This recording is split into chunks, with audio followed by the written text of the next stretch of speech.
नमस्कार दोस्तों, मेरे YouTube चैनल दी एप्पल मैथ्स में आपका स्वागत है। अभी तक हमने कुछ डिवीजन, मल्टीप्लिकेशन, सब्ट्रैक्शन और एडिशन कर लिए हैं। उनकी कुछ प्रैक्टिस भी हमने की थी, ठीक है। और आज जो हम करने वाले हैं वो है फ्रैक्शन, ठीक है। तो हो सकता है आपको ये थोड़ा सा जल्दी लग रहा हो कि अभी इतनी जल्दी फ्रैक्शन बता रहे, बट कुछ लोगों की कमेंट्स आए थे कि मुझे फ्रैक्शन बता दीजिए, तो इस वजह से मैं बहुत जल्दी इनको बताने जा रहा हूँ। बट कोई नहीं, आज नहीं कल समझना ही है तो समझ लेते हैं, ठीक है। सो देखिए फ्रैक्शन होता क्या है। ये देखिए दो पिक्चर यहाँ पर दिया हुआ है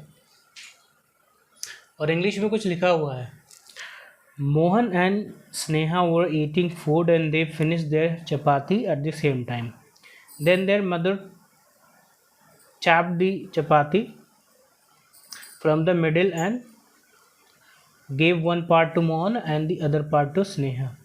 Now tell what was the distribution of chapati between Mohan and Sneha. तो ये कह रहा है कि मोहन एंड स्नेहा खाना खा रहे थे।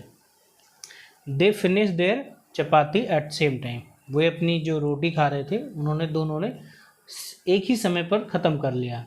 Then their mother chopped the chapati from the middle and gave one part to Mohan and another part to Sneha. फिर उसकी मम्मी ने किया क्या कि जो एक और चपाती जो थी उसको, एक चपाती को दो भागों में बांट दिया और एक भाग को मोहन को दिया और दूसरा स्नेहा को दिया, ठीक है। Now tell what was the distribution of chapati between Mohan and Sneha. अब आपको ये बताना है कि मोहन और स्नेहा के बीच में जो चपाती थी उनका बंटवारा, उनका मतलब डिवीजन कैसे हुआ, मतलब उनको कैसे बांटा गया, किस बेसिस पे, ठीक है। तो अब उसके नीचे देखते हैं, यहाँ पर एक पिक्चर बना हुआ है। ये थोड़ा सा शेडेड है, मतलब इसमें देखिए लाइन या कुछ ऐसा बना हुआ है और ये प्लेन है। ये बोल रहा है कि मोहन का हिस्सा है। देखिए ये जो सर्कल है ये चपाती हो गई, ये पूरा हिस्सा एक चपाती है, ठीक है।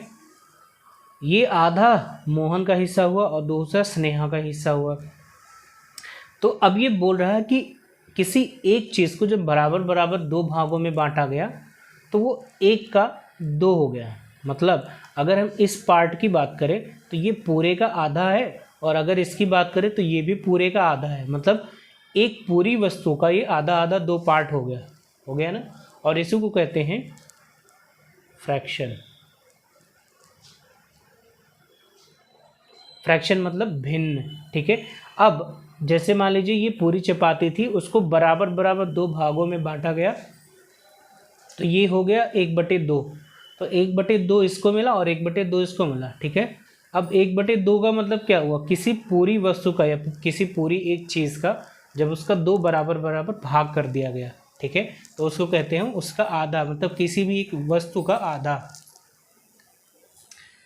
आगे समझते हैं। देखिए लिखा है सिमिलरली, उसी प्रकार से if a chapati is distributed between 3 persons then first part, second part and third part.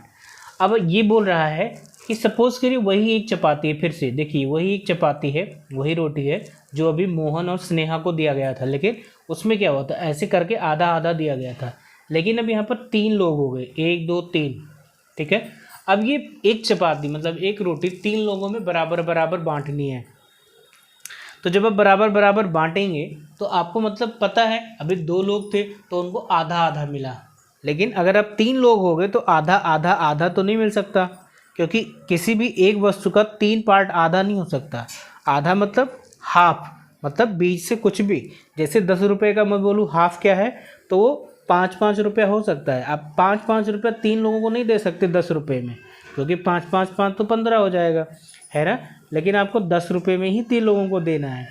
तो यही होता है फ्रैक्शन, मतलब भिन्न। भिन्न का मतलब ये हो गया कि जो भी कोई वस्तु है उसको सिमिलरली इक्वली 3 पार्ट में, 2 पार्ट में, 4 पार्ट में, 5 पार्ट में बराबर बराबर जब आप बांट देते हैं तो वो होता है भिन्न, ठीक है। अब आइए कुछ आगे समझते हैं। देखिए यहाँ पर एक फिगर बना हुआ है, एक पिक्चर बना हुआ है। पहला देखिए 2 पर्सन्स। इसमें क्या है कि कोई एक वस्तु है, एक चपाती है या एक एप्पल है या कुछ भी है, ठीक है। 1 रुपया है जिसमें आधा आधा करेंगे, मान लीजिए तो एक चपाती है, ठीक है। अब देखिए इसमें 2 पर्सन्स, मतलब एक ये वाला हो गया और एक ये वाला हो गया, दोनों को बराबर बराबर बांटा गया। अब वही चपाती है और देखिए यहाँ पर 3 लोगों को बांटा जा रहा है, 1 2 3 है ना, तो 1/3 1/3 1/3।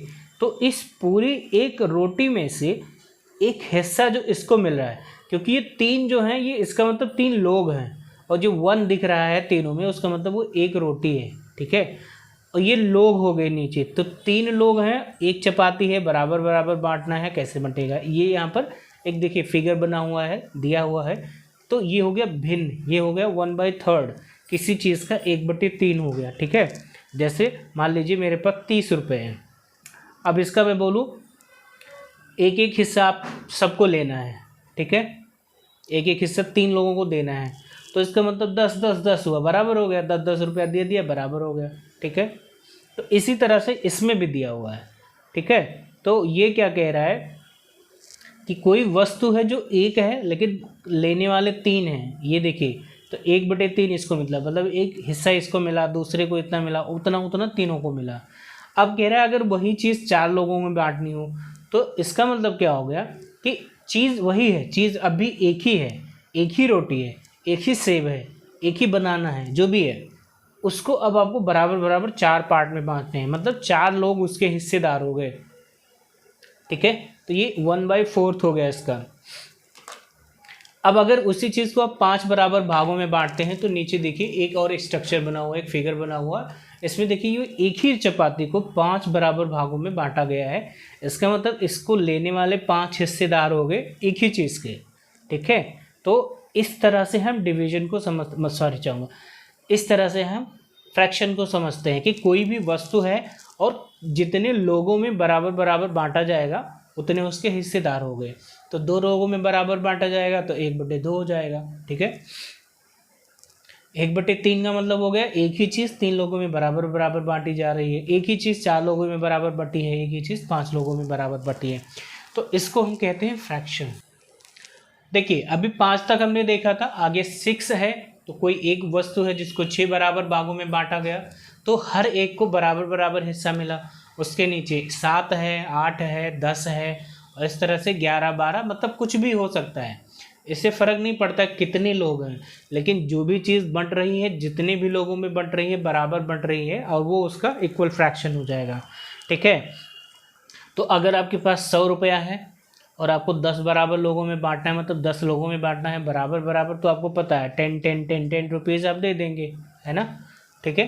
तो इस तरह से ये भी कह रहा है कि अगर कोई एक वस्तु है, ठीक है, अभी यहाँ पर देखिए जैसे लिखा है 10, अभी कोई एक वस्तु है और ये 10 बराबर भागों में बंट रही है, ठीक है, तो इसका 1/10 हर किसी को मिलेगा। तो अगर ये 100 रुपये का नोट है, सपोज करिए ये 100 रुपये का नोट है और 10 लोगों में बांटना है, तो आपको पता है ना सबको 10 रुपये मिलेंगे, बराबर हो जाएगा। इस तरह से ये भी है, ठीक है। तो ये तो एक भिन्न का मतलब एक फ्रैक्शन का एग्जाम्पल है कि किस तरह से हम समझते हैं कि फ्रैक्शन हम कैसे समझ में आ जाए, कैसे समझते हैं इन चीज़ों को, ये इसका एक एग्जाम्पल था। आगे बढ़ते हैं। देखिए लिख रहा है कॉन्सेप्ट ऑफ फ्रैक्शन। तो कॉन्सेप्ट का मतलब आपको पता है, कुछ भी ऐसे विचारधारा या कुछ भी ऐसा हो सकता है, सिद्धांत है कुछ भी। देखिए 1 1 1 सर्कुलर है, रेक्टेंगुलर है, स्क्वायर है, ठीक है, स्क्वायर तो नहीं है बट जो भी है। इस तरह से आप देखिए तो ये कोई भी चीज़ एक हो सकती है, ये भी ऐसा एक हो सकता है, ये भी ऐसा एक हो सकता है। देखिए इसका हाफ किया तो 1/2 आया, इसका भी हाफ किया तो 1/2 आया, इसका भी हाफ किया तो 1/2 आया। इसका मतलब आपको पता चल गया है ना। ठीक, अब क्या करते हैं, यहाँ देखिए ये 1/3 वाला पोर्शन है, ये भी 1/3 है। अब 1/3 का मतलब देखिए क्या है, 2 वाइट है और एक ग्रे है, मतलब ब्लैक है, डार्क है, जो भी आप कह सकते हैं। ऐसे इसमें भी है, ऐसे इसमें भी है, ऐसे इसमें भी है। 2/3 इसमें देखिए 2/3 दिख रहा है। तो ये देखिए 1 2 3 टोटल 3 हो गए, और उसमें से ये और ये इसकी बात की जा रही है, तो 2/3। तो किसी भी 3, कोई भी मान लीजिए ऐसी कोई चीज़ है जिसमें 3 हिस्सा है और उसमें से तीनों में से 2 की बात हम करें, तो सपोज़ करिए 30 रुपया है और उसमें से हम 20 रुपये की बात कर रहे हैं, ठीक है। तो जो 10 बच रहा है उसकी बात नहीं करेंगे, वो देखिए यहाँ पर नहीं लिखा हुआ। तो टोटल है 3, जिसमें से हम चर्चा कर रहे हैं, जिसके बारे में डिस्कस कर रहे हैं वो 2 है, तो ये 2/3 होता है, ठीक है। ये 1/4 होता है। यहाँ पर देखिए 1/4 मैंने आपको बताया है कि कोई भी वस्तु है उसका 4 पार्ट कर दीजिए, 1 2 3 4। ये देखिए टोटल यहाँ पर अभी हमने देखा था ना एकदम ऊपर, यहाँ पर देखिए ये एक पूरा एक रेक्टेंगुलर है, मतलब एक चतुर्भुज है जो भी है, ठीक है। और उसमें हम उसके 4 अलग अलग पार्ट्स कर दिए, तो हर एक पार्ट की बात कर रहे हैं। अब हम जो 4 पार्ट बनाए उसमें से 3 को छोड़कर किसी एक पार्ट की जब बात करेंगे तो 1/4 हो जाएगा, 2 की बात करेंगे तो 1/2 हो जाएगा, 3 की बात करेंगे तो 1/3 हो जाएगा, ठीक है। तो इस तरह से अगर चारों की बात करेंगे तो होल हो जाएगा, मतलब पूरा नंबर हो जाएगा। तो इस तरह से ये समझा जाता है। 3/4 ये देखिए यहाँ पर इसको दिखाया गया। 4/5 कोई भी ऐसी वस्तु जिसमें 5 शेयर हैं और उसमें से 5 में से 4 की बात कर रहे हो। ये एक शेप थोड़ा सा गलत है, यहाँ पर 4 ही बना है, यहाँ पर 5 होना चाहिए, ठीक है। तो आप समझ जाइए क्योंकि यहाँ 4/5 है, तो जैसे इसमें 5 है, इसमें 5 है, तो इसमें भी 5 होना चाहिए था, 4 ही हुआ है, ठीक है। तो ये तो हुआ मतलब कि हम कॉन्सेप्ट ऑफ फ्रैक्शन समझते कैसे हैं। आइए अगला जो हमारा स्टेप है, इसमें देखिए लिखा है नेमिंग ऑफ फ्रैक्शंस। तो फ्रैक्शंस को नाम कैसे देते हैं, ठीक है। तो फ्रैक्शन का नाम क्या होता है, अब जब भी कोई फ्रैक्शन लिखा होगा तो वो ऐसे लिखा होगा, कोई ऊपर डिजिट होगी, नीचे उस बीच में उसके लाइन होगा और नीचे उसका कोई नंबर लिखा होगा, ठीक है, जैसे यहाँ पर लिखा हुआ है। तो ये क्या कह रहा है, a fraction is always written 1 number on top of a line and another number underneath the line. The numerator of a fraction is on top number, the part of the whole that is talking about. तो यहाँ पर ये क्या बोल रहा है कि जो भी भिन्न, मतलब जो भी भिन्न बनाते हैं, जो भी लिखते हैं, उसका जो ऊपर वाला पार्ट होता है और उसके नीचे लाइन होती है और उसके नीचे कुछ एक और नंबर लिखा होता है, ठीक है। ये देखिए टॉप लाइन के ऊपर का पार्ट, अनदर नंबर अंडरनीथ, उस लाइन के नीचे वाला part. The numerator of a fraction is the top number. It is the part of the whole number that we are talking about. अब देखिए इतना ही समझना है, the numerator of the fraction is the top number. तो भिन्न में जो भी ऊपर वाला नंबर लिखा होता है उसको न्यूमरेटर कहते हैं, जिसको अंश कहा जाता है, अंश हर ऐसे होता है, अंश बटे हर, भिन्न ऐसे होती है, ठीक है। और जो ऊपर वाला नंबर होता है वो होल नंबर होता है, मतलब वो पूरा संख्या होता है जिसके बारे में हम बात कर रहे हैं। तो वहाँ देखिए पीछे भी एक ऐसे सर्कल बना हुआ था, ठीक है। तो ये सर्कल जो हो गया ये होल नंबर हो गया, मतलब ये किसी भी वस्तु के बारे में जब हम बात कर रहे हैं तो इसका मतलब इसके पूरे के बारे में बात करते हुए। अब जब बटे लगता है तो ये अगर 1/4 लिखा है तो ये पूरा नंबर, फिर उसका 4 पार्ट किया और उसके किसी एक पार्ट के बारे में अब हम बात कर रहे हैं, तो ये इसका क्या हुआ, 1/4 हुआ, ठीक है। अगर हम 1/2 करेंगे तो ये दोनों मिलकर 1/2 हो जाएंगे, 1/3 3 पार्ट। तो इसको कहते हैं न्यूमरेटर, मतलब जो ऊपर वाला पार्ट होता है वो हमेशा न्यूमरेटर होता है। The denominator is the bottom number of the fraction and represents the whole as if the whole number parts of whole is divided into. To remember the denominator, think down ominator. देखिए इसमें क्या explain कर रहे हैं, ये बता रहे हैं कि जो ऊपर वाला नंबर होता है उसको तो हमने न्यूमरेटर बना दिया, ठीक है, और वो होल नंबर होता है। तो डिनोमिनेटर को याद रखने के लिए क्या कह रहे हैं कि डाउन ओमिनेटर, मतलब जो नीचे वाला पार्ट होता है वो डाउन होता है। तो डाउन से डिनोमिनेटर आप रिकॉल कर सकते हैं, मतलब बार बार भूले नहीं, याद रख सकते हैं। So in the fraction 1/4, 4 is the denominator, the whole has been divided into 4 equal parts.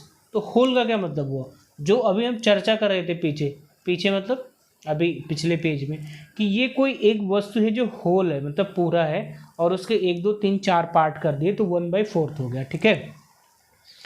If numerator is, अब देखिए एक दिन मैंने आपको समझाया था कि ये जो साइन होता है, अगर इसका पार्ट इसकी तरफ है तो वो छोटा होगा, ये 3 हो सकता है, ये 5 होगा, ऐसे हो सकता है, ठीक है। हमेशा याद रखिए ये जो क्लोज वाला माउथ होता है अगर वो इधर है तो इसका मतलब ये छोटा है, तो हम इसको बोलेंगे 3 इज लेस देन 5, ठीक है, 3 5 से कम है।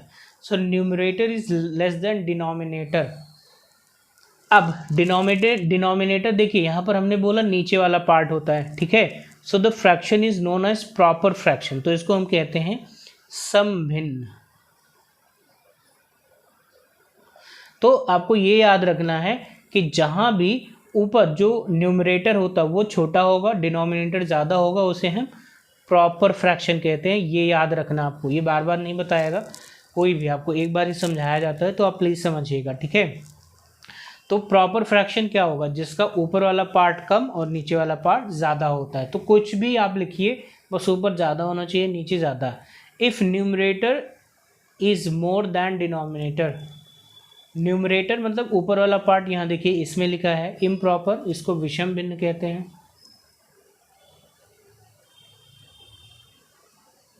तो जो भिन्न बराबर ना हो, ठीक है, सम ना हो, सम ना हो मतलब ये समता, ये ऐसे है। तो ये क्या होता है कि इसका जो न्यूमरेटर पार्ट होता है ऊपर वाला वो ज़्यादा होगा, डिनोमिनेटर क्या होता है नीचे वाला होता है और वो कम होता है, इसको हम इम्प्रॉपर फ्रैक्शन कहते हैं। तो ये यहाँ पर देखिए लिखा हुआ है, ठीक है। तो अब यहाँ पर देखिए क्या लिखा है, if fraction is added to a whole number, if fraction is added to a whole number then the simplified fraction is known as mixed fraction.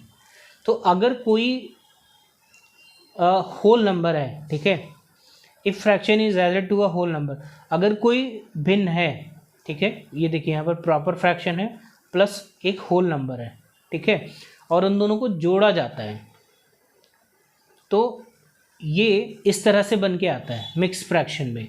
तो अगर आप चाहें तो आप इसको ऐसे भी लिख सकते हैं जैसे ये लिखा हुआ है यहाँ पर, ये देखिए, सॉरी माफ़ी चाहूँगा नहीं दिखा होगा आपको, तो एक बार यहाँ से मैं आपको दोबारा बता देता हूँ। सो जो न्यूमरेटर अगर ज़्यादा होगा, डिनोमिनेटर कम होगा, तो हमारा ये प्रॉपर फ्रैक्शन। अगर न्यूमरेटर ज़्यादा होगा, डिनोमिनेटर कम होगा, तो वो हमारा इम्प्रॉपर फ्रैक्शन होता है। जैसे यहाँ पर एग्जांपल दिया है कि ऊपर वाला पार्ट ज़्यादा है, नीचे वाला कम है, तो इम्प्रॉपर फ्रैक्शन हो गया, ठीक है।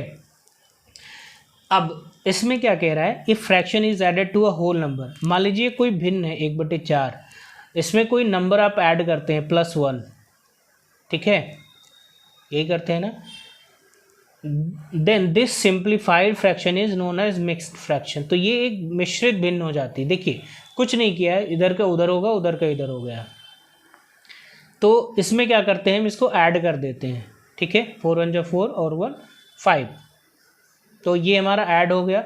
अब अगर हम इसको ऐसे करते हैं, ये फ्रैक्शन को हम डिवाइड करते हैं, सो 4 1 4 बचा 1, ठीक है, तो ये क्या हो जाएगा 1/4 इस तरह से, और इसको हम बोलते हैं मिक्स्ड फ्रैक्शन, ठीक है। बस इतना ही इसमें समझना है, ज़्यादा नहीं बताऊंगा, नहीं कंफ्यूज हो जाएंगे। तो आज आपको केवल ये प्रैक्टिस करना है कि कुछ अपने हिसाब से आप बनाइएगा। प्रॉपर फ्रैक्शन मतलब जिसका अंश ज़्यादा हो, हर कम हो, ठीक है, नॉमिनेटर ज़्यादा डिनोमिनेटर कम, और कुछ इम्प्रॉपर फ्रैक्शन ऐसे ही लिखिएगा जिसमें इसका नॉमिनेटर ज़्यादा और न्यूमरेटर ज़्यादा और डिनोमिनेटर कम हो, ठीक है, बाकी कुछ नहीं करना है। ये है नीचे मिक्स्ड फ्रैक्शन, ये हम कल करेंगे। बस आज के लिए अभी इतना ही, क्योंकि वीडियो लंबी हो जाएगी, लेकिन जो मैंने आपको समझाया है इसे आपको खुद करना है। तो मिलते हैं अगली वीडियो में अगले टॉपिक के साथ, तब तक के लिए दोस्तों बाय बाय। अगर अभी तक आपने मेरे चैनल को सब्सक्राइब नहीं किया है तो प्लीज़ सब्सक्राइब कर लीजिए, वीडियोस को लाइक करिए, शेयर करिए, कमेंट करिए, ताकि आप ये वीडियो दूसरों तक पहुंचा सकें। मिलते हैं अगली वीडियो में, तब तक के लिए टाटा बाय बाय।